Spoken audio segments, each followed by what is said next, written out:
बिस्मिल्लाहिर्रहमानिर्रहीम।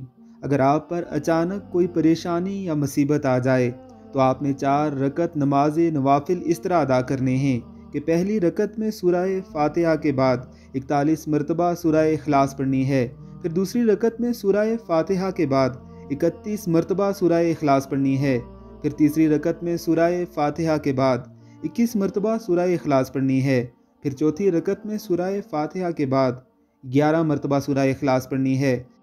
फिर उसी जगह बैठकर 41 मरतबा दुरूद इब्राहिमी पढ़ना है।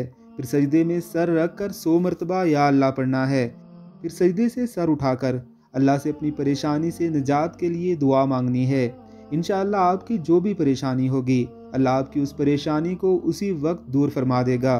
मगर एक बात अपने जहन में ज़रूर रखें कि ये नवाफिल आपने नमाज फ़जर और नमाज असर के बाद नहीं पढ़ने। इसके अलावा आप जिस वक्त भी चाहें पढ़ सकते हैं। अल्लाह रब्बुल इज़्ज़त की ज़ात सबकी परेशानियों को दूर फरमाए।